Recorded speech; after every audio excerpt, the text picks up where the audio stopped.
बिस्मिल्लाहिर्रहमानिर्रहीम। अस्सलाम वालेकुम। मैं हूं महविश और आप देख रहे हैं मेरा channel science and technology. Last time मैंने आपको चैप्टर नंबर 3 कराया था, ह्यूमन हेल्थ। उसकी एक्सरसाइज मैंने वीडियो बनाई थी, बट बेटा मुझसे अनफॉर्चुनेटली डिलीट हो गई है। तो इंशाल्लाह हम चैप्टर 4 कंप्लीट करते हैं, देन फिर उसकी एक्सरसाइज की तरफ चलेंगे। ठीक है, वैसे तो हमारा चैप्टर डन था, जस्ट हमने क्वेश्चन आंसर्स करने थे। तो हमारा चैप्टर नंबर 4 है matter and it's characteristic.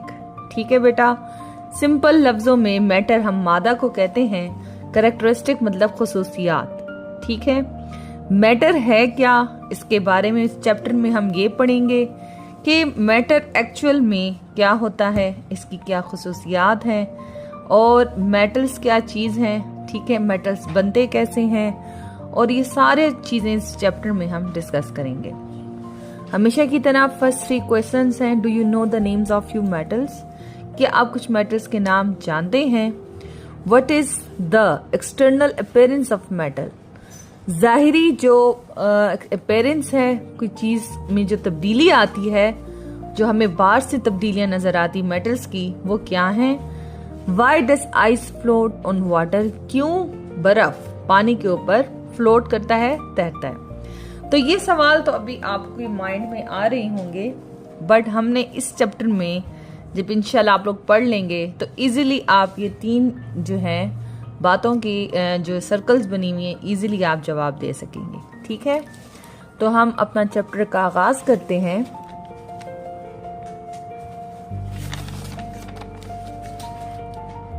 Observe the pictures given below. What are the objects shown in the pictures made up of? Do all of these items have mass and occupy space? आपको नीचे pictures नजर आ रही होंगी। ये किस चीज की pictures हैं, ये क्या शो कर रही हैं और क्या इन तमाम चीजों का जो है वजन है, मास है और क्या ये चीजें जगह घेरती हैं। ठीक है, आपको चीजें नजर आ रही हैं। डेफिनेटली कंप्यूटर सिस्टम है, रैकेट है, माइक है एंड वॉच है। ठीक है, everything which has mass and occupy space is called matter. ये आपकी बहुत इंपॉर्टेंट डेफिनेशन है, इसको अंडरलाइन कर लें मैटर की, कि मैटर होता क्या है? ऐसी चीज जो वजन घेरे, ठीक है, जगह घेरे और उसका वजन हो, उसको हम मैटर कहते हैं। मैटर की बेटा खसूसियात जो हैं, states of matter and it's characteristic. ठीक है, हमेशा याद रखें मैटर 3 चीजों में होता है। मैटर है क्या, ये आपको पता चल गया है कि कोई ऐसी चीज, हर चीज एक जगह घेरती है। देखिए, इसने भी जगह घेरी हुई, इसने भी जगह घेरी हुई, हर चीज का वजन होता है। ठीक है, जैसे ये पेन है, पेन का भी वजन है और ये जगह घेरता है। बुक है, हर चीज अब जगह घेरती है और उसका वजन होता है, उसको हम मैटर कहते हैं। मैटर 3 तरह का होता है, सॉलिड, लिक्विड, गैस। सॉलिड आपको पता है ठोस, लिक्विड माया, गैस गैस होता है। ठीक है, ये तीनों क्वाड जो हैं, स्टेट्स जो हैं, वो इसी में आते हैं। किसमें? मैटर में। Properties of matter, let us study about the properties solid, liquid, gas. आइए पढ़ते हैं सॉलिड से। Press your book, table or pen or chair. Have these things become smaller and with pressing? Many things do not become smaller on pressing. Their volume does not change. Such things are called solid. देखिए बेटा, अगर मैं इस pen को press करती हूँ, ये आपके सामने, ये क्या है? सॉलिड है। इसको मैं प्रेस कर रही हूँ तो क्या होगा? क्या इससे कोई तब्दीली आएगी? ठीक है, किसी पेन को, जैसे अब पेन हम मेरे पास था, ये बुक है, इसको प्रेस कर रही हूँ, इससे भी कोई तब्दीली नहीं आ रही। ठीक है, तो ये क्या है? सॉलिड है। ना ये छोटा हो रहा है ना ये बड़ा हो रहा है, क्योंकि ये सख्त है। ठीक है, और इसने अपनी जगह घेरी हुई है और ये बहुत सख्त है। अब इसको अंडरलाइन करें। Solids have definite shape and volume. Solids की एक खास मखसूस शेप, मतलब उसकी शक्ल और वॉल्यूम, जगह घेरता है। ठीक है, ये पूरी डेफिनेशन आप अंडरलाइन कर लें। ठीक है, एक्टिविटी है, आप खुद से घर में कर सकते हैं। पोर वाटर इन दीज वेसल्स। आप देखें, हम अक्सर घरों में देखते हैं डिफरेंट शेप्स के ग्लास होते हैं, डिफरेंट शेप्स के जग होते हैं, तो वो सॉलिड होता है। ठीक है, जग है, या आप कोई देगची ले लें या आप कोई और ग्लास ले लें, कोई भी चीज ले लें, तो पानी उसके अंदर जब हम डालते हैं तो क्या होता है? वही शक्ल अख्तियार कर लेता है। क्यों? क्योंकि वो सॉलिड था और अंदर पानी लिक्विड है। ठीक है, एक्टिविटी नंबर 2 भी यही है। Take a cup of water, pour into glass, does the volume of water is the same as in the cup. अब ये 2 डिफरेंट तरह के कप हैं, एक सिलेंडर टाइप है और एक शॉर्ट है। तो सॉलिड तो अपने सॉलिड वैसे ही है। हाँ, पानी ने अलबत्ता अपनी शेप चेंज की है। क्यों की है? क्योंकि लिक्विड्स अपनी जगह शेप इसलिए चेंज करते हैं क्योंकि वो जो सॉलिड जिसमें डाला है उनकी डेफिनेट शेप नहीं है और उनका डेफिनेट वॉल्यूम नहीं होता। पढ़ लेते हैं, उसको अंडरलाइन करें। Liquids have definite volume, sorry, इनका डेफिनेट वॉल्यूम होता है बट इनकी शेप डिफरेंट होती है। वॉल्यूम तो है, वजन तो उनका भी है, मगर इनकी शेप डिफरेंट है। ठीक है, और ये एक्टिविटी आप लोग बेटा घर में आपने खुद करनी है। अगेन बैलून्स ले लेने डिफरेंट तरह के, तो आप देखेंगे कि तीनों का डिफरेंट शेप है। हवा एक जा रही है लेकिन शेप डिफरेंट है। ठीक है, वॉल्यूम एक है लेकिन शेप्स डिफरेंट। आपको पता है हर शेप के बैलून्स होते हैं, सही है। अच्छा जी, आगे पढ़ते हैं। Mixture of various gases, gases have no definite shape and no definite volume. हमेशा याद रखें गैसेस की ना ही डेफिनेट शेप होती है ना ही डेफिनेट वॉल्यूम होती है। ठीक है, अब जैसे ये देखें बैलून्स हैं, अब इनकी डेफिनेट शेप भी नहीं है, डेफिनेट वॉल्यूम भी नहीं। कोई गुब्बारा ज्यादा ले रहा है हवा और उसका वजन कम है, कोई ज्यादा ले रहा है, कोई ज्यादा हवा ले रहा है तो उसका वजन ज्यादा है। इट्स मीन गैसेस की कोई डेफिनेट मखसूस वॉल्यूम भी नहीं होता, वजन भी नहीं होता और ना ही उसकी शक्ल होती है। Gases have no definite shape and volume, ये हम पढ़ चुके, इसको अंडरलाइन बेटा कर लें हाइलाइटर से। Gases spread throughout the available space. Gases are not visible to us. Gases हमें बेटा नजर नहीं आती हैं, आपके सामने है, कभी भी आप गैस को नहीं दे सकते, वो हवा में उड़ जाती हैं। ठीक है, we can feel, हाँ इसको महसूस कर सकते हैं। The fragrance खुशबू और ऑर्डर बदबू। ठीक है, हम कहीं जाते हैं, कोई कूड़ा क्रिकेट ठीक है जैसे होता है तो हमें स्मेल फौरन से आती है, वो गैस ही होती है। क्यों? क्योंकि गैस की कोई खास जो है ना शेप नहीं होती। ठीक है, हमें स्मेल से पता चल जाता है। इसी तरह फ्रेगनेंस, हम स्प्रे करते हैं, ठीक है, फ्रेशनर करते हैं कमरे में, तो उसकी खुशबू से हमें पता चल जाता है कि हाँ जी इट्स मीन कभी कुछ फील हमें हुआ है। ठीक है, for example we can smell the fragrance of flower. Definitely जब हम फूलों की खुशबू सूंघते हैं हमें पता चल जाता है। कैन गैस बी प्रेस्ड, क्या गैस को प्रेस किया जाता है? Press a balloon filled with water, फिर एयर। बैलून को प्रेस करें और वो फुल जो है वो एयर से भरा हुआ हो। तो gases does not have a fixed shape and do not have any definite volume. Again बेटा अंडरलाइन कर लें, वेरी वेरी इंपॉर्टेंट, कि गैसेस की ना ही कोई फिक्स शेप होती है और ना ही फिक्स वॉल्यूम होता है। अब हम नेक्स्ट पेज पढ़ते हैं।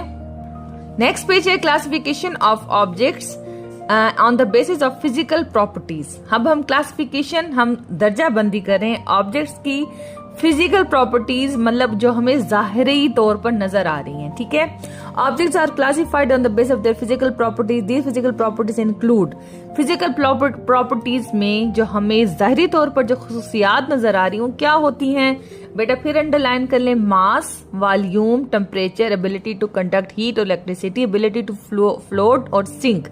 फ्लोट तैरना, सिंक मतलब डूब जाना, इन वाटर पानी में। ठीक है, ये सारे फिजिकल प्रॉपर्टीज हैं, किसी चीज का वजन, किसी चीज का वॉल्यूम, किसी चीज का टेम्परेचर। और एबिलिटी क्या? उसकी काबिलियत है कि वो हीट को गुजार सकता है या बिजली को गुजार सकता है, और उसके अंदर ये काबिलियत भी है कि वो तैर सकता है या डूब सकता है पानी में। ठीक है, तो अब ये फिर एक्टिविटी आ रही है, बहुत इंटरेस्टिंग है। Tie a balloon with not inflated at one end of the wooden rod.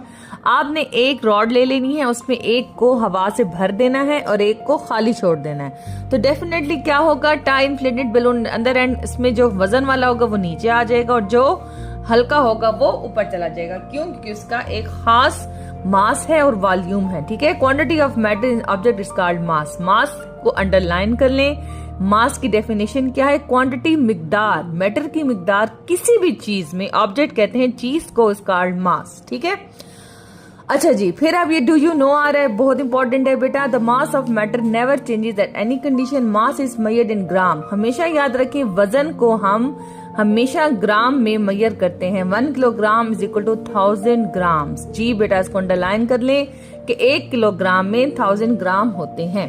फिर एक्टिविटी आ रही है वॉल्यूम की। Observe the objects given below. नीचे आपको बेटा डिफरेंट तरह के ऑब्जेक्ट्स दिए होंगे। फुटबॉल है, बुक है, पेन है, ग्लास है। Which object has occupied more space? कौन सबसे ज्यादा जगह घेर रहा है? तो आपकी माइंड में क्या आ रहा है? जल्दी से मुझे कमेंट बॉक्स में बताइएगा कि ग्लास ज्यादा जगह घेर रहा है, पेन, बुक या football. Space that an object occupies is called its volume. वो चीज जो जगह घेरती है, वहां ऊपर था मास। मास क्या है? किसी भी चीज, क्वांटिटी, मिकदार। यहाँ पर है स्पेस, मतलब किसी चीज की कोई जो जगह घेरती है उसको हम वॉल्यूम कहते हैं। इसको बेटा अंडरलाइन कर लें, वेरी इंपॉर्टेंट है। अब हम आगे चल रहे हैं, states of matter and arrangement of particles. ठीक है, बस आज तक हम यहाँ पढ़ लेते हैं, यहाँ पढ़ते हैं जल्दी से। All the matter consist of very tiny particles. Tiny particles मतलब बहुत छोटे छोटे जर्रे, अंडरलाइन करके लिख दें, टाइनी छोटे पार्टिकल जर्रे। The arrangement of particles in solid liquid gas is different. हमेशा याद रखें जो जर्रे हैं उनकी जो अरेंजमेंट्स हैं वो डिफरेंट होती हैं, ठीक है। सॉलिड में अलग होती है, लिक्विड में अलग होती है, गैस में अलग होती हैं। Arrangement of particles in solid, ठीक है, वो क्या है? In solids the particles are strongly attached with each other. आपको बेटा ये नजर आ रहा है एक पाउडर बॉक्स है, एक पाउडर का डब्बा है, ठीक है। इसके अंदर आपको पता है कि डिफरेंट तरह की क्या arrangement of particles in solid, ठीक है। हम जब लेते हैं अंदर सॉलिड है, सही है। सॉलिड क्या होता है? सॉलिड सख्त को कहते हैं। उसमें आप देखें जैसे बर्फ है वही सॉलिड है, आपस में उसमें पार्टिकल्स देखें हमें नजर नहीं आ रहे, लेकिन उसकी अरेंजमेंट ऐसे है कि वो पार्टिकल्स आपस में स्ट्रांगली मतलब मजबूती के साथ एक दूसरे से जुड़े हुए हैं। अब ये सॉलिड है पेन, इसमें भी पार्टिकल्स आपस में एक दूसरे से जुड़े हुए हैं क्योंकि ये सॉलिड है। The particles have strong forces of attraction. The particles vibrate but do not change position. Particles vibrate तो करते मगर अपनी पोजीशन तब्दील नहीं करते. Solids can not be easily pressed. याद रखें सॉलिड कभी भी इजिली प्रेस नहीं होता. Solid maintain their definite shape and volume. Solid जो है बरकरार रखता है अपना खास शेप और वॉल्यूम, ठीक है। Activity 4.6 put a piece of wood in a cloth bag. एक वुड को आप शॉपर में डाल दें, ठीक है, वुड ऑफ क्लॉथ बैग में डाल दें। मेक अ स्मॉल होल और इसमें छोटा सा सुराख कर लें at the bottom of the bag. Try to remove the wood through the small hole. It will not come out because the shape of the solid remain the same. Solid में आप सुराख कर दें वो बाहर नहीं आएगा, क्यों? क्योंकि वो सॉलिड है और वो अपनी शेप तब्दील नहीं करता, ठीक है। तो ये आपको पता होना चाहिए कि सॉलिड में जितने भी पार्टिकल्स हैं वो आपस में बेटा एक दूसरे के साथ अटैच होते हैं और उनके दरमियान में फोर्सेस ऑफ अट्रैक्शन मतलब आपस में ऐसे मजबूती से जुड़े हुए होते हैं, ठीक है। Next arrangement of particles in liquid. अब लिक्विड में किस तरह के पार्टिकल्स होते हैं जल्दी से पढ़ लेते हैं। आपको एक फ्लास्क नजर आ रहा है, इसमें पानी डला हुआ है। The particles of liquid are near, करीब होते हैं to each other. They are in constant motion. एक खास इनकी मोशन होती है, मुस्तकिल मोशन होती है, हरकत होती है. They keep colliding with each other और ये एक दूसरे से टकराते हैं, ठीक है। कोलाइड जो है ना, टकराना. Since the forces of attraction among the liquid particles are weaker than the solid. हमेशा याद रखें कि फोर्सेस ऑफ अट्रैक्शन इसमें ज्यादा है सॉलिड में. क्यों? क्योंकि पार्टिकल्स आपस में एक दूसरे के साथ मजबूती से मिले हुए हैं, जबकि इसमें देखें फैले हुए हैं, तो मतलब इसकी वीकर है, ठीक है। तो the volume of liquid is definite but their shape is not definite. इनकी वॉल्यूम जो है, जो इनकी जगह घेरने की है वो तो डेफिनेट है मगर इनकी शेप डेफिनेट नहीं है. A liquid take the shape of the vessel in which it's poured. Poured मतलब उंडेलना, डालना. अब पानी ने वही शक्ल इख्तियार कर ली जिस बर्तन में आपने डाला था, ठीक है। तो आज तक के लिए यहाँ तक मैंने आपको अच्छे से अल्हम्दुलिल्लाह पढ़ा दिया है. तो होप्स हो कि आपको बहुत अच्छे से समझ बेटा आया होगा. इंशाल्लाह फिर मिलते हैं नेक्स्ट वीडियो में और आपने मुझे कमेंट ज़रूर करने हैं. ज़्यादा से ज़्यादा मेरी वीडियो शेयर करें ताकि मुझे मोटिवेशन मिले और सब्सक्राइब करना मत भूलिएगा. इंशाल्लाह मिलते हैं नेक्स्ट वीडियो में. तब तक के लिए अपना बहुत सारा ख्याल रखिएगा. अल्लाह हाफिज.